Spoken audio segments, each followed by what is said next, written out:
ہمارے معاشرے کا وہ ناصور ہے جس نے زندگی کی بنیادوں کو ہلا کر رکھ دیا، سینکڑوں ہزاروں گھروں کو تباہ و برباد کر دیا اور کتنے ہی جذبات کو مسل کر رکھ دیا۔ یہ وہ بیماری ہے جسے آپ جہیز کے نام سے یاد کرتے ہیں۔ میں نے خطبہ کے بعد ایک حدیث شریف پڑھی، اس میں حضور پر نور عربی صلی اللہ علیہ وسلم کا پاک ارشاد ہے، جو شخص عزت حاصل کرنے کے لیے شادی کرے گا تو رب ذوالجلال ایسے شخص کو ذلت کے سوا کچھ نہ دیں گے، اور جو شخص مال کے لالچ میں شادی کرے گا اس کو فقر و فاقہ اور تندرستی کے سوا کچھ نصیب نہ ہوگا۔ اسلام کے پاسبانوں، آج ہندوستان کے اندر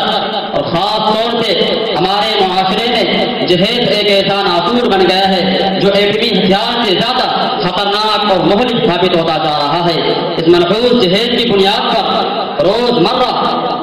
اخبارات کی رونق اظہار بن کے سرخیاں چھپتی ہیں کہ فلاں شوہر نے اپنی سسرال والوں سے اسکوٹری نہ ملنے پر اپنی نئی نویلی دلہن کو جلا دیا، فلاں شخص نے مزید جہیز کا مطالبہ پورا نہ کرنے پر اپنی بیوی کو موت کے گھاٹ ڈال دیا۔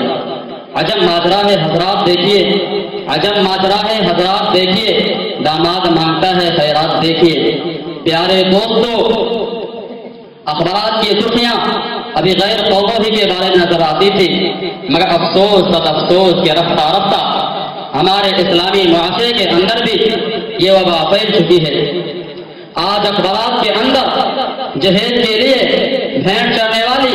کہیں فاطمہ، کہیں رضیہ، کہیں شبنم و فرزانہ اسلامی شریعت کے نام لیبوں سے یہ کہہ رہی ہیں، کاش ہماری اسلامی شریعت کتابوں اور وعدوں کے بجائے عمل میں آ جاتی۔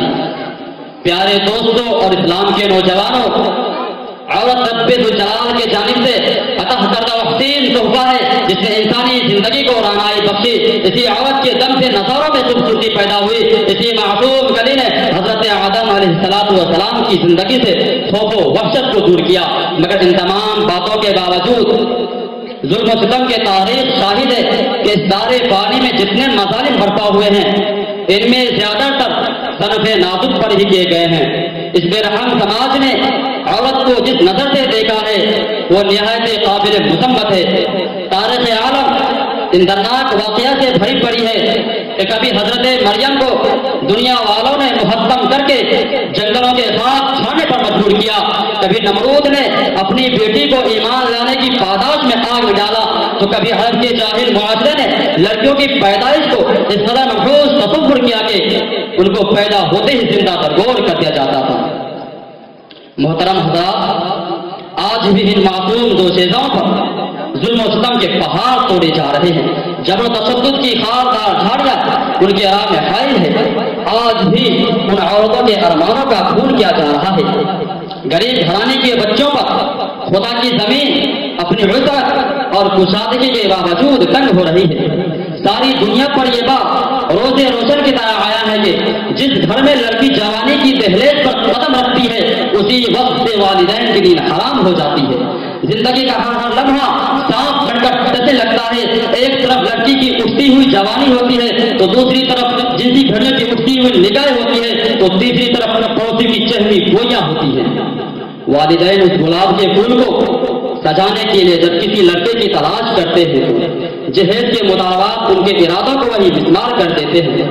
ارے جہیز کے ٹھیکاداروں، کان کھول کر سن لو، ذرا دیکھو سید الفتح تاجدار مدینہ احمد مجتبی محمد مصطفیٰ عربی صلی اللہ علیہ وسلم کی پیاری اور لاڈلی بیٹی حضرت فاطمہ رضی اللہ تعالی عنہا کا عقد مخصوص اس انداز سے ہوتا ہے۔ جسم پر جو چادر ہیں اس میں 16 پیوند لگے ہوئے ہیں اور بنت رسول ہونے کے باوجود قیادت پا شیر خدا حیدر کرار رضی اللہ تعالی عنہ کے گھر کی جانب روانہ ہو رہی ہے۔ جہیز میں ایک بستر، ایک چکی اور ایک تکیا، 2 مٹکے پر مشتمل مختصر سامان علی مرتضیٰ کو پیش کیا جا رہا ہے۔ آج ہم کہتے ہیں ہمارا بیٹا ڈاکٹر ہے، ہمارا بیٹا انجینئر ہے، ہمارا بیٹا پائلٹ ہے، ہمارا بیٹا گریجویٹ ہے، ہمارا بیٹا ٹیلی فون آپریٹر ہے، ہمارا بیٹا سعودی عرب میں رہتا ہے، اسے جہیز میں جہاز چاہیے۔ ارے اولاد پیدا کر کے جہیز کی تمنا کرنے والوں، کان کھول کر سن لو، اگر تمہارا بیٹا ڈاکٹر ہے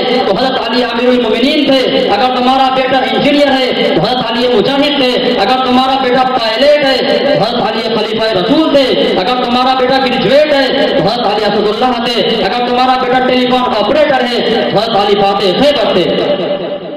اگر تمہارا بیٹا پیکر سیاست ہے حضرت علی پیکر ولایت تھے۔ حضرات آئیے ہم سب مل کر اس بات کا عہد کریں، اس جہیز جیسی ملعون رسم کو مٹا کر دم لیں گے، یہ سنگ گراں جو حائل ہے رستے سے ہٹا کر دم لیں گے، ہم پھول بھی ہیں تلوار بھی ہیں، باطل کو مٹا کر دم لیں گے، وما علینا الا البلاغ۔